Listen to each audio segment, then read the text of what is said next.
Hi friends, my self Amitesh Singh. और हम लोग आज कार्बन एंड कंपाउंड्स के लेक्चर नंबर 5 लेकर आ चुके हैं। और आज हम लोग पढ़ेंगे होमोलोगस सीरीज़ के बारे में। ठीक है, तो चलिए शुरू करते हैं। होमोलोगस सीरीज़ के बारे में कुछ ज्ञान की बातें कर लेते हैं। आज का हमारा जो टॉपिक है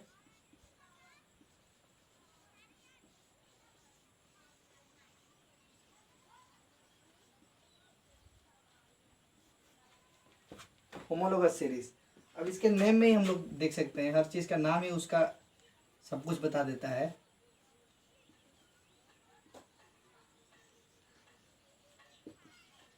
होमोलोगस सीरीज़, यहाँ पे होमो मतलब होता है सेम। ठीक है, अब ये सेम सेम क्या होता है इन सब में? ये एक सीरीज होता है, इसमें बहुत सारे मतलब कंपाउंड्स आते हैं, मॉलिक्यूल्स आते हैं। इसमें सेम क्या होता है? सेम फंक्शनल ग्रुप हो सकता है। ठीक है, फंक्शनल ग्रुप्स के बारे में हमने पिछली वीडियो में पढ़ लिया था। और ये फंक्शनल ग्रुप्स ही होते हैं जो पूरे मॉलिक्यूल को या कंपाउंड को एक स्पेसिफिक प्रॉपर्टी दे देते हैं। ठीक है, तो इसमें सेम फंक्शनल ग्रुप हो सकता है इस सीरीज के सारे मॉलिक्यूल्स में। तो कुल मिलाकर हम लोग बोले तो होमोलोगस सीरीज मतलब सीरीज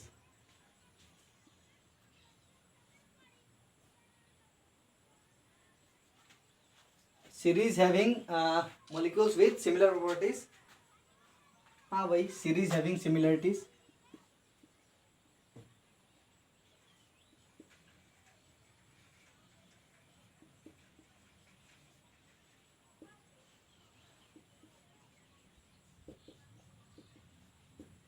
ठीक है, होमोलोगस सीरीज सिंपली एक सीरीज है जिसमें मतलब सारे मॉलिक्यूल्स में जो प्रॉपर्टीज होता है ना, उसमें सिमिलरिटीज होता है। ठीक है, ये बस नाम इतना बड़ा सा दिख रहा है, बहुत ही सिंपल टॉपिक है। जैसे कि हम लोग कुछ कंपाउंड्स देख लेते हैं, यहाँ से आपको समझ में आ जाएगा। हम लोग एग्जाम्पल से ही देख लेते हैं। पहले एक एग्जाम्पल लेके देख लेते हैं जिससे हमको कुछ क्लियर होगा। ठीक है, तो एक एग्जाम्पल लेके देख लेते हैं यहाँ पर हम लोग।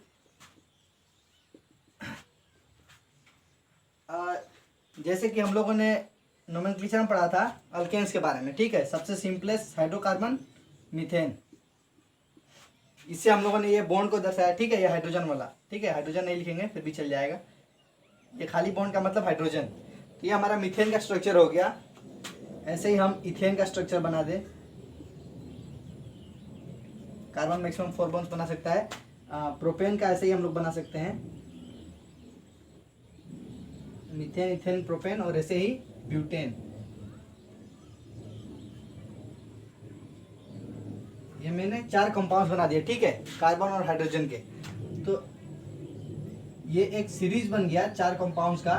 तो इस सीरीज में आप लोग कुछ नोट कर सकते हैं। ठीक है, कुछ सिमिलरिटीज है इसमें, इन चारों में कुछ मतलब एक सक्सेशन है। ठीक है, एक पैटर्न बन रहा है। तो वो पैटर्न अगर आप लोग ढूंढने की कोशिश करें तो आप लोग को पता चलेगा। नोमेनक्लेचर कर देते हैं, ये मीथेन था हमारा।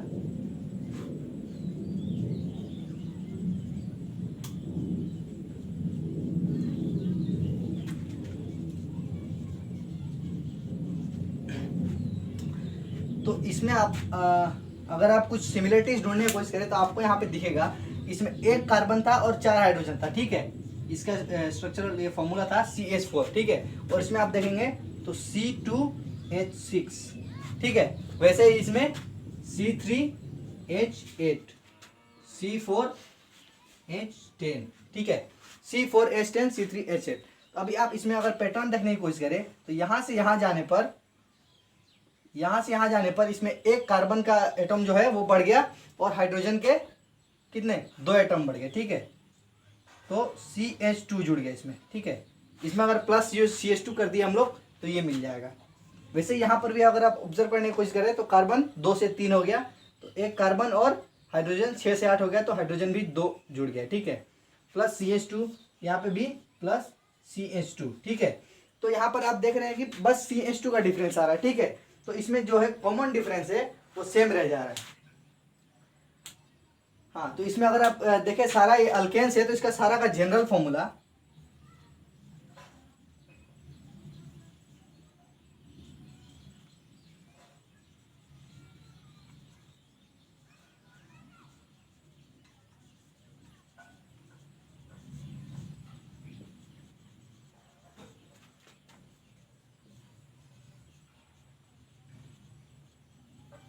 ठीक है। उस दिन में मैंने बताया था अल्केन्स का जनरल फॉर्मूला CnH2n+2 होता है, ठीक है। अभी आप यहाँ पे मैच करके भी देख सकते हैं, वो यहाँ पे वो जनरल फॉर्मूला इन सभी पर अप्लाई हो रहा है, ठीक है।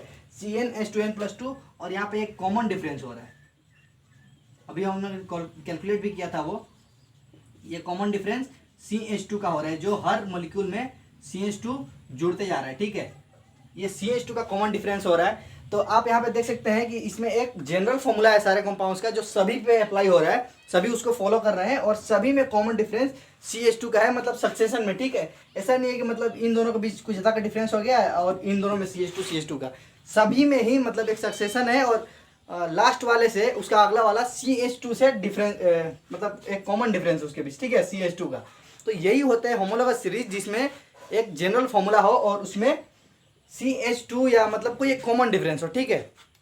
तो उसमें एक कॉमन डिफरेंस होगा और एक जनरल फॉर्मूला होगा। तो ये हमारा होमोलॉगस सीरीज के बारे में हम लोगों ने कॉन्सेप्ट समझा, ठीक है। अभी डिफिनेशन लिख के हम लोग देख लेते हैं इसका डिफिनेशन कैसा होता है। कॉन्सेप्ट तो हम लोगों ने समझ लीजिए कि होमोलॉगस सीरीज होता कैसे है, ठीक है। उसमें हम लोगों ने समझा पहले क्या, उसमें एक जनरल फॉर्मूला होता है जो उसमें सभी पर अप्लाई होता है और एक कॉमन डिफरेंस होता है उन सबका, ठीक है। डिफिनेशन देख लेते हैं।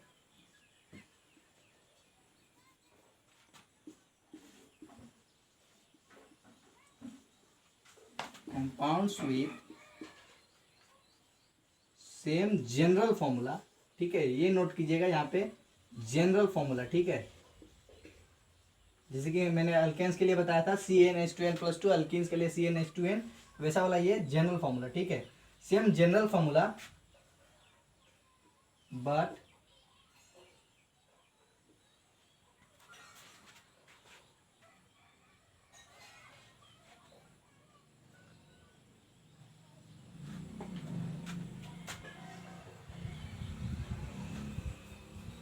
ऐसे लिख लीजिए, सीरीज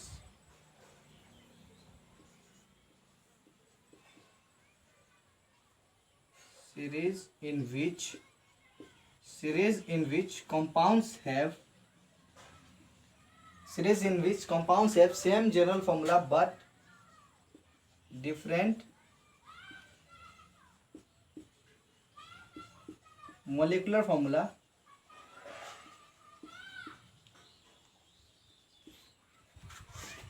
जनरल फॉर्मूला सेम होगा, ठीक है, और मॉलिक्यूलर फॉर्मूला अलग होगा, and they occur in immediate succession.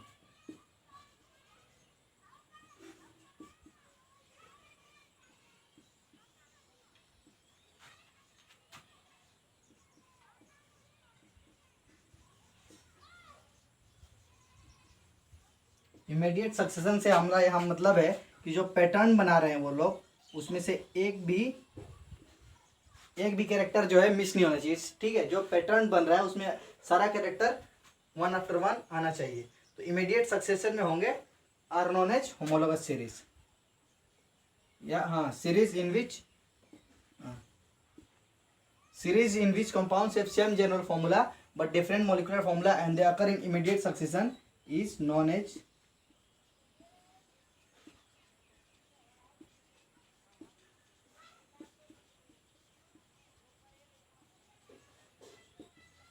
Homologous series, ठीक है। ये होमोलॉगस सीरीज में इसमें जनरल फॉर्मूला हमेशा सेम होता है और एक पैटर्न बन रहा होता है, ठीक है, उसमें। और वो इमीडिएट सक्सेशन में, मतलब वो जो पैटर्न बन रहा होता है उसमें बीच में से एक कैरेक्टर भी मिस नहीं होना चाहिए, ठीक है। जैसे कि मैंने इससे पहले एग्जांपल में बताया, CH4 था पहले, फिर C2H6 था, फिर C3H8 था। तो इसमें बीच में एक भी कैरेक्टर मिस नहीं हो रहा है, ठीक है। ये अल्केन्स ही है, लेकिन लगातार मिथेन के बाद इथेन नहीं आ रहा है, उसके बाद प्रोपेन नहीं आ रहा है, मतलब ये नंबर ऑफ कार्बन्स 1 से 2 हो रहा है, 2 से 3 हो रहा है, 3 से 4 हो रहा है। मतलब जो पैटर्न है हमारा, जो कॉमन डिफरेंस है ना, वो पूरा सेम रह रहा है, ठीक है। इसमें से बीच में एक कैरेक्टर में मिस नहीं हो रहा है। तो इसमें सेम जनरल फॉर्मूला और इमीडिएट सक्सेशन में भी है, तो ये होमोलॉगस सीरीज कहलाएगा। और इसमें एक और खासियत, फंक्शनल ग्रुप है अगर कोई फंक्शनल ग्रुप है तो सारे में सेम फंक्शनल ग्रुप होना चाहिए, ठीक है। तो have same functional group,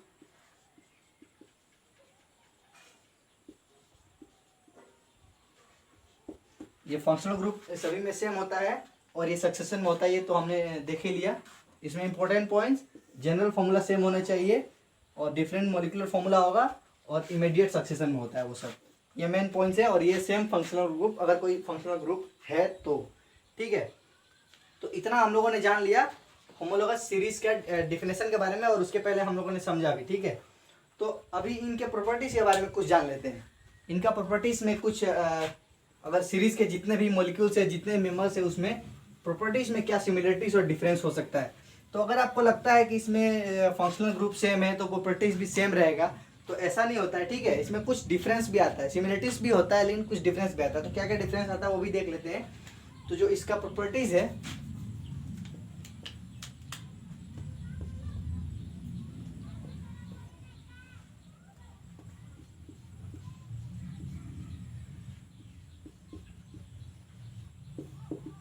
properties के बारे में कुछ पढ़ लेते हैं। होमोलोगस सीरीज में जो भी कंपाउंड्स आते हैं, ठीक है, तो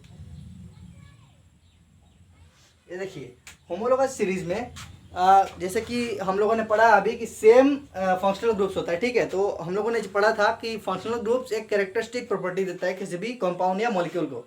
तो वो जो प्रॉपर्टी होता है वो केमिकल प्रॉपर्टीज की बात कर रहे होते हैं हम लोग। ठीक है, तो जो हमारा फंक्शनल ग्रुप था, कोई पर्टिकुलर फंक्शनल ग्रुप अगर वो कॉमन है सारे सीरीज में, तो वो केमिकल प्रॉपर्टीज को सिमिलर बना देता है। ठीक है, काफ़ी हद तक सिमिलर, लेकिन फिजिकल प्रॉपर्टीज में डिफरेंस आता है। और वो डिफरेंस क्यों आता है तो पहले वो लिख के देख लेते हैं, फिर वो समझ लेंगे। ठीक है,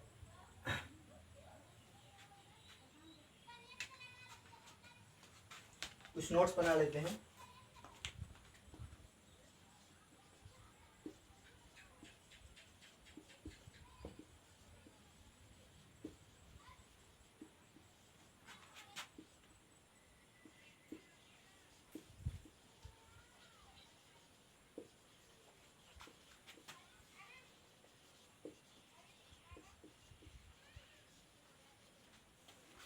इन homologous series compounds have same molecular formula, और सॉरी सेम जनरल फॉर्मूला। ठीक है, गलती कर दिया, सेम जनरल फॉर्मूला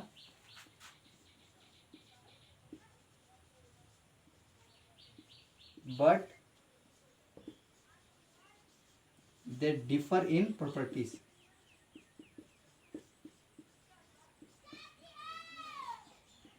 अब वो कैसे, केमिकल प्रॉपर्टीज तो सिमिलर होगा, वो मैंने बता दिया। अभी फिजिकल प्रॉपर्टीज में, ये फिजिकल प्रॉपर्टीज और केमिकल प्रॉपर्टीज होता क्या है। ठीक है, तो केमिकल प्रॉपर्टीज जैसे कि मतलब वो अगर कोई रिएक्शन करता है तो कैसे करेगा, मतलब उसका नेचर। ठीक है, और केमिकल प्रॉपर्टीज तो समझ में आता है। फिजिकल प्रॉपर्टीज क्या है, तो फिजिकल प्रॉपर्टीज में जैसे कि हमारा बॉइलिंग पॉइंट और मेल्टिंग पॉइंट, वो सब। ठीक है, बॉइलिंग पॉइंट, मेल्टिंग पॉइंट और सोल्यूबिलिटी, अगर वो कहीं हम लोग डिजोल्व करने की कोशिश कर रहे हैं, तो ये हमारा होता है फिजिकल प्रॉपर्टीज, जो फिजिकली उसको मतलब खास बनाता है। ठीक है, उसका फिजिकल प्रॉपर्टीज डिफरेंस होगा। वो क्यों, क्योंकि जैसे कि हम लोग होमोलोगस सीरीज में देखेंगे तो कुछ ना कुछ कॉमन डिफरेंस होता है। तो कॉमन डिफरेंस सपोज कि अगर वो कंपाउंड बड़ा होते जा रहा है, जैसे कि हमने वो एग्जांपल में देखा था CH4,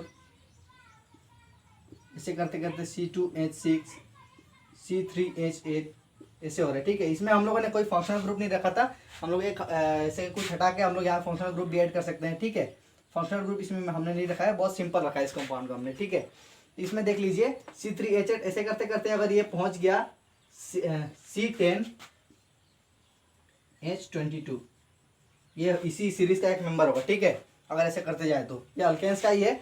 तो ऐसे देखें हम लोग, शुरू में स्ट्रक्चर इसका बनेगा एक कार्बन और उसके चारों तरफ हाइड्रोजन, और लास्ट तक जाते जाते ये 10 कार्बन का चेन बन जाएगा। ठीक है, तो ये कार्बन का बहुत लंबा चेन बन गया। ठीक है, तो जिसके वजह से इसके फिजिकल प्रॉपर्टीज में डिफरेंस आ जाएगा। और इस केस में जब ये लंबा हो जाएगा कार्बन चेन बहुत ज़्यादा, तो इसका जो है बॉन्ड तोड़ना बहुत ही मुश्किल हो जाएगा। ठीक है, इसको आसानी से हम लोग तोड़ सकते हैं, और उसमें बॉन्ड तोड़ना और उसको उसका सोल्यूबिलिटी वो सब मतलब बहुत डिक्रीज हो जाएगा। ठीक है, कंपाउंड लंबा हो जाएगा, इसलिए मतलब उसका जो फिजिकल प्रॉपर्टीज है और टफ हो जाएगा। तो इसके फिजिकल प्रॉपर्टीज में डिफरेंस आता है और केमिकल प्रॉपर्टीज में नहीं। बस ये हम लोग नोट कर लेते हैं, उसका वीडियो खत्म करते हैं। सारा कॉन्सेप्ट तो हमने समझ लिया शायद। ऑलमोस्ट होमोलोगस सीरीज के बारे में हम लोगों ने सब कुछ बात कर लिया है। इसमें chemical properties,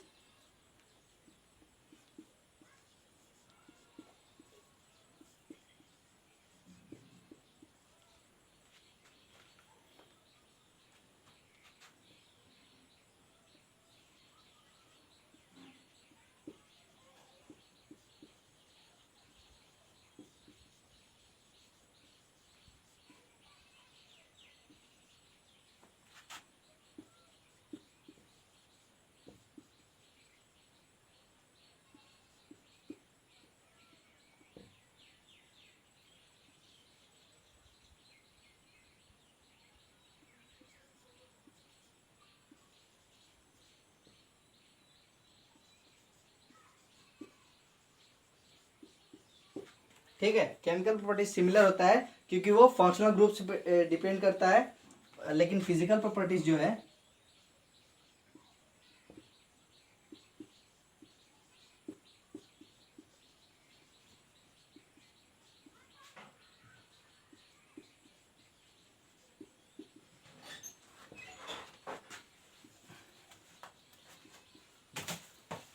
physical properties like boiling point,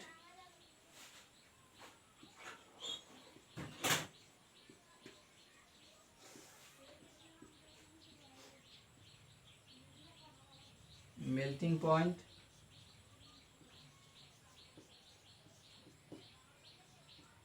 and solubility। इसी और भी प्रॉपर्टीज बहुत सारे होते हैं, ठीक है। ये बस आइडिया दिया मैंने फिजिकल प्रॉपर्टीज का। तो ये सोल्यूबिलिटी ईटीसी, ठीक है, ईटीसी लगा देते हैं यहाँ पे, ईटीसी, डिफर, ये डिफर कर जाते हैं क्योंकि जो कार्बन एटम्स है ना, नंबर ऑफ कार्बन एटम्स, उसमें हाँ कार्बन एटम्स का जो नंबर चेंज होता है, ठीक है, उसके वजह से ही इसका जो प्रॉपर्टीज होता है उसमें डिफरेंस आता है, ठीक है। तो एज इन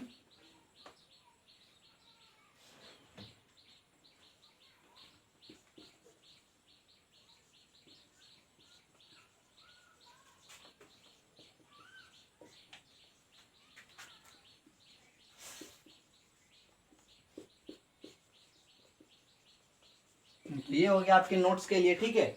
नोट्स भी पूरा हो गया इस टॉपिक का। तो यहाँ इस टॉपिक में हम लोगों ने समझा होमोलोगस सीरीज के बारे में सब कुछ, ठीक है। इसमें हम लोग मेनली अगर सिंपली याद रख सकते हैं, उसमें आप लोग ऑब्जर्व करके देख सकते हैं CH2 का मेनली आपको डिफरेंस मिलेगा, ठीक है। मतलब कि कोई भी कंपाउंड है उसमें बस एक कार्बन बढ़ते जाएगा और उसके ऊपर 2 हाइड्रोजन, ठीक है। कोई भी कंपाउंड बना कर देख लीजिए आप। सपोज इस ग्रुप का पहला मेंबर कुछ ऐसा था, ये चारों तरफ हाइड्रोजन, ठीक है, और यहाँ कोई फंक्शनल ग्रुप लगा दिया हमने। तो जो नेक्स्ट मेंबर होगा उसमें बस एक कार्बन और बढ़ा दीजिए आप, ठीक है, और ये सेम फंक्शनल ग्रुप आप लगा दीजिए और इधर एक और कार्बन बढ़ा दीजिए, जिसकी वजह से 2 हाइड्रोजन भी बढ़ जाएंगे। तो इसमें सिर्फ जो कॉमन डिफरेंस होगा वो CH2 का ही रह जाएगा। तो CH2 का कॉमन डिफरेंस मिलेगा। ऐसे ही आपको देख के बता सकते हैं, इसका थर्ड मेंबर भी आप खुद ही बनाकर देख सकते हैं, ठीक है। तो ये होमोलोगस सीरीज बहुत ही सिंपल टॉपिक था, ये नोट्स के लिए आपको याद रखने के लिए मैंने लिखवा दिया। तो ठीक है, इतना ही सब था होमोलोगस सीरीज के बारे में ज्ञान। पढ़ाई करते रहें और कुछ डाउट होगा तो कमेंट सेक्शन में आप बता सकते हैं। Thank you.